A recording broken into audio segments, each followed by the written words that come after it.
নতুন বছরের প্রথম দিনেই মহাকাশে গুরুত্বপূর্ণ স্যাটেলাইট পাঠাচ্ছে ইসরো। আজ সকালে অন্ধ্রপ্রদেশের Sriharikota Satish Dhawan space research centre থেকে মহাকাশে পাড়ি দেবে এক্সপোস্যাট।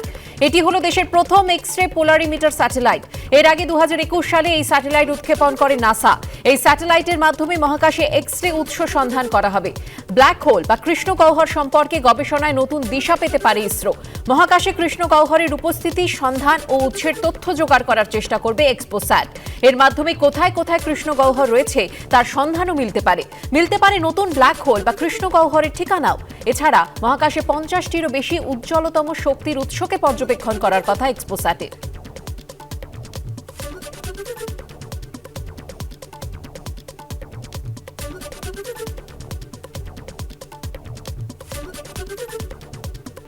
রাম নাম লেখা রামলালার মুখ আঁকা বিশেষ গোলাপে সাজবে রামলালার দরবার। সপরিবারে গুজরাট থেকে অযোধ্যায় পৌঁছে গেছেন ব্যবসায়ী অশোক ধনুশালী। রাম মন্দির উদ্বোধনের আগে সেজে উঠেছে সূর্যকুণ্ড। একদিকে যখন চরম ব্যস্ততা, তখন সূত্রের দাবি রাম মন্দির উত্তরপ্রদেশের মুখ্যমন্ত্রী যোগী আদিত্যনাথ ও সে রাজ্যের এসটিএফ প্রধানকে বোমা মেরে উড়িয়ে দেওয়ার একটি হুমকি মেল ঘিরে চাঞ্চল্য ছড়িয়েছে। 22 জানুয়ারি উদ্বোধন, তার আগে অযোধ্যা জুড়ে এখন রাজস্ব ও যজ্ঞের আবহ। স্টেশন থেকে বিমানবন্দর, সবকিছুতেই রাম মন্দিরের ছোঁয়া। মন্দিরের সঙ্গে সামঞ্জস্য রেখে সাজিয়ে তোলা হচ্ছে চারপাশ। এরকম বিশেষ ধরনের গোলাপে সাজানো হবে রামলালার দরবার, যার কোনোটাতে ছাপা রামলালার মুখ, কোনোটায় আবার লেখা রাম নাম। গুজরাতের কচ্ছ থেকে এসছেন এই তিনজন।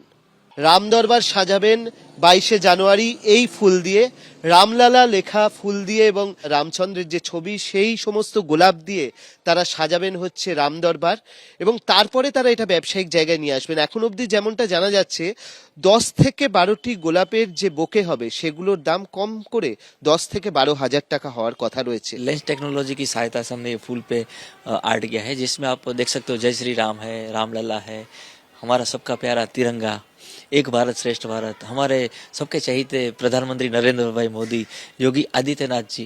इस तरह से उस लेंस टेक्नोलॉजी की सहायता से हम इसके ऊपर आर्ट करते हैं। ये स्पेशल गुलाबों से हम चाहते हैं कि रामलला का दरबार सजाया जाए, क्योंकि ये जो हमारे 500 साल पुराना जो सपना है हमारे पूर्वजों का, वो अब पूरा हुआ है और वो कुछ स्पेशल तरीके से हम सजाएं।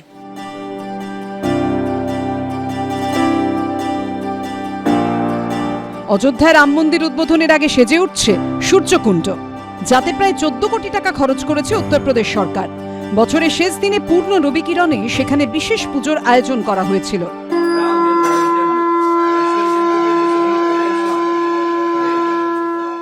শ্রী রামচন্দ্র ছিলেন সূর্যবংশীয়, তাঁদের কুলদেবতা ছিলেন সূর্যদেব, এবং বলা হয় শ্রী রামচন্দ্রের জন্মের সময় সূর্যদেবতা তিনি এসে এই সূর্যকুণ্ডে প্রায় মাসাধিক কাল তিনি অবস্থান করেন। इसमें जब राम जी जन्म लिए थे तो उनके बाल स्वरूप का दर्शन करने के लिए सूर्य भगवान यहाँ पे आए थे।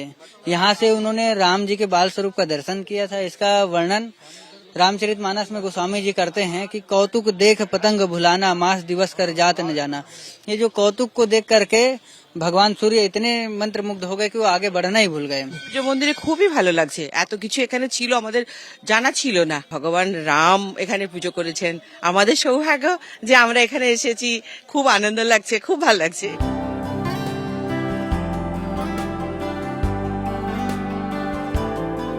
রামের বিভিন্ন ছবি মধুবনী আর্টে সাজছে গুরু বশিষ্ঠ চক। নানা ধরনের চিত্রকলায় সাজিয়ে তোলা হচ্ছে অযোধ্যাকে।